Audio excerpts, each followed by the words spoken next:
State of Cannabis.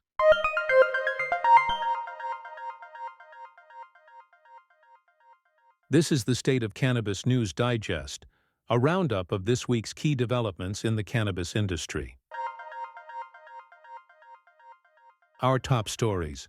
In Florida, the path to legalization faces fresh legal hurdles, with advocates accusing the DeSantis administration of stalling a ballot initiative that could decide not only the future of recreational marijuana, but the fate of citizen-led democracy in the state.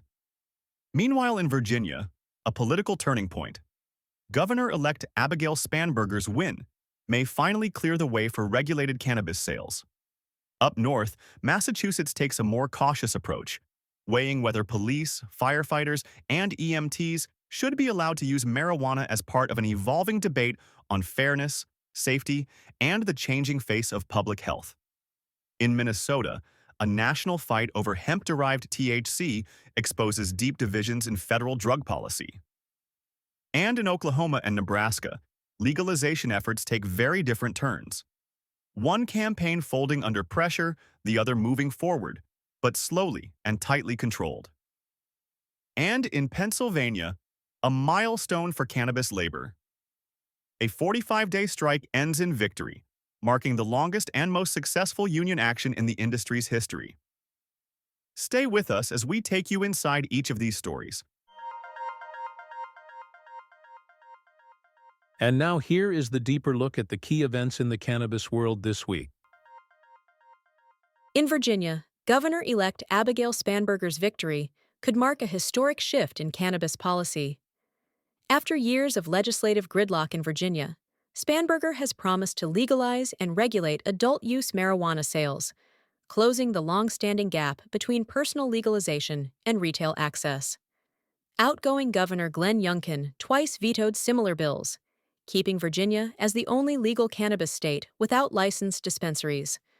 Spanberger, a former federal agent and congresswoman, says she wants a safe, transparent, and equitable system, one that invests cannabis tax revenue into education and community development. Democrats now hold a stronger majority in the House of Delegates, and the state's Cannabis Transition Commission is already preparing a proposal for the upcoming session. This could finally bring regulated sales to Virginia by 2026. For consumers, that means access to tested products. For entrepreneurs, it opens a new industry. And for communities, it could mean reinvestment from tax dollars that currently flow to the underground market. So, Virginia's next chapter on cannabis may be just beginning, and this time, the political will appears to be there to see it through. Florida's path toward marijuana legalization has hit another legal snag. Smart and Safe Florida, the group behind the push for recreational cannabis, is suing the DeSantis administration, claiming state election officials are deliberately stalling the process. The lawsuit, filed in late October, accuses Florida's Secretary of State and Elections Director of ignoring their legal duty to confirm that enough voter petitions have been verified, as part of a procedural step needed to advance the initiative to the Florida Supreme Court for review. The group says it's collected well over the required threshold, yet officials haven't acknowledged it. The DeSantis administration, which fought hard against the 2024 legalization effort, hasn't commented on the pending case. This isn't the campaign's first legal battle. Earlier lawsuits alleged that officials instructed county supervisors to reject petitions over technicalities.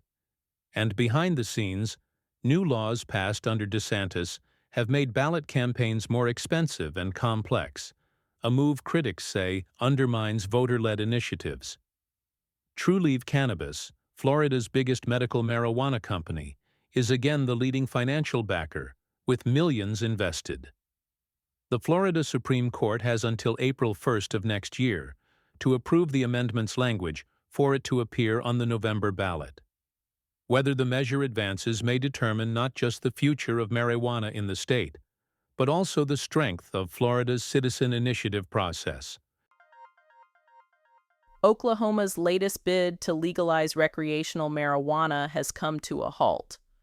Oklahomans for Responsible Cannabis Action, or ORCA, has withdrawn its 2026 ballot initiative after failing to gather enough signatures by the November 3rd deadline. The proposed constitutional amendment would have allowed adults 21 and older to buy and possess cannabis, grow up to 12 plants at home, and eliminated taxes on medical marijuana purchases.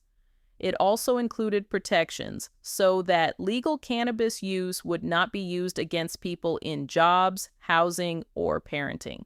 But after only about 3 months of signature gathering, the campaign concluded it could not meet the state's requirement of nearly 173,000 valid signatures and asked the Secretary of State to stop the process. The decision follows voters' rejection of a different legalization measure in 2023 and comes as Oklahoma's medical marijuana system and initiative rules face ongoing scrutiny. Nebraska's rollout of medical cannabis is moving forward, but slowly and on narrow rails. After taking 590 public comments in October, the Medical Cannabis Commission met Monday and chose to keep its draft rules unchanged. Those comments pushed for more product forms like flower, raw plant, vaping, smoking, and edibles. They also asked for higher THC limits and quantities, more facilities, broader practitioner eligibility, including out-of-state providers, and easier refills without new recommendations. The Commission rejected each category. Commissioner Laurel Muting said decisions are guided by science and research. Commissioner Michael Coffey said the panel could increase plant counts and cultivator numbers if demand rises, but emphasized the program is starting from zero. The timeline remains staggered, with manufacturer licensing slated for discussion in December. The 2 approved cultivators are invited to the January meeting, which will help set a schedule for transporters and dispensaries. 2 denied cultivator applicants will get reconsideration votes on December 2nd. All of this follows emergency regulations Governor Jim Pillen signed in September to implement the voter-approved program after earlier legislative setbacks. Patients and businesses may see a conservative opening phase with limited products and tight supply, though the Commission has left the door open to adjustments later. Minnesota's Attorney General, Keith Ellison, is trying to clear the air after signing a letter to Congress that calls for banning intoxicating hemp-derived THC products. The bipartisan letter from 39 attorneys general urges lawmakers to fix what they call a loophole in the 2018 Farm Bill, a gap that's allowed hemp-derived intoxicants to be sold legally across much of the country. Ellison says his intent was misunderstood. He insists that Minnesota's legal hemp market, which allows low-dose THC edibles and beverages, should serve as a national example for responsible regulation. He argues that without federal clarity, unregulated and sometimes dangerous products are flooding across state lines, putting consumers, especially young people, at risk. Industry leaders and some state lawmakers aren't convinced. They argue that any federal ban could devastate Minnesota's growing hemp market, which supports local farmers, breweries, and retailers. Ellison's office counters that he supports a carve-out for states with strong regulatory systems like Minnesota's. The debate ties into a larger national divide. Some lawmakers, including Mitch McConnell, are pushing for a full ban on hemp-derived THC, while others, such as Rand Paul, are fighting for more flexibility through the proposed HEMP Act. For Minnesota, the outcome could determine whether its hemp industry continues to thrive or faces new federal restrictions. In Massachusetts, lawmakers are taking on a complicated question. Should first responders be allowed to use cannabis? The state's Joint Committee on Cannabis Policy has advanced Senate Bill 76, which requires the Cannabis Control Commission to study the legal, medical, and employment issues around marijuana use among police, firefighters, and emergency medical personnel. The study will look at everything from drug testing rules and departmental policies to conflicts with federal law. It will also review scientific research on cannabis as a treatment for mental health conditions that many first responders face, like PTSD and anxiety. The final report, due by December 20, 26, could have major implications. Supporters say it's about fairness and health, while others worry about how it might affect public safety standards. The bill comes as the state debates several cannabis reforms, including employment protections for marijuana users and restrictions on hemp products. Meanwhile, a campaign is also pushing to reverse Massachusetts's legalization law through a 2026 ballot measure, a move that state regulators warn could hurt public programs funded by cannabis tax revenue. For now, the new study represents a cautious but significant step in Massachusetts's ongoing effort to reconcile cannabis legalization with professional regulations that haven't kept up. It's here, Massachusetts. The Harvest Cup 2025 kicks off today at the DCU Center in Worcester. Join growers, innovators, and cannabis enthusiasts from across New England for 2 days of competition, community, and discovery. From product showcases to live judging and expert panels, this is where the best in cannabis comes together. Whether you're in the industry or just love the culture, there's something for everyone at the Harvest Cup, and it's all happening right now.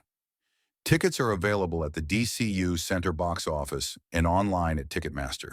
And while you're here, don't miss your chance to visit our friends from Massachusetts, cannabis.org.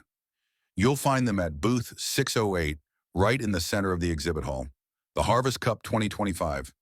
Experience Massachusetts cannabis at its finest. In Pennsylvania, a 45-day strike by Rise dispensary workers has come to an end, making history as the longest successful labor action in the American cannabis industry. Employees at the Rise location, operated by Green Thumb Industries, ratified their first union contract this week with Teamsters Local 776. The new agreement offers wage increases, paid holidays, bereavement leave, and a grievance process that includes arbitration. Workers will also have due process for disciplinary issues and seniority-based consideration for work assignments. Although details of the pay scale weren't disclosed, union representatives say it brings York workers closer to the $18 an hour wages earned by Rise employees in Chicago. For medical cannabis patients and consumers, the end of the strike means dispensary operations will resume, easing local supply disruptions. For business owners, the settlement may point to growing labor organization across the cannabis space. The success in York adds to a rising wave of union activity as the legal cannabis market matures and workers push for greater parity with other industries. This was the State of Cannabis News Digest, available weekly. You can listen to us on all main podcast platforms. To make sure you don't miss out on the latest updates and in-depth analysis of the cannabis industry, be sure to subscribe to our podcast. By subscribing, you'll get notifications for each new episode, helping you stay informed and ahead in the ever-evolving cannabis market. Join us next Saturday for more insights. Until then, keep thriving and stay green.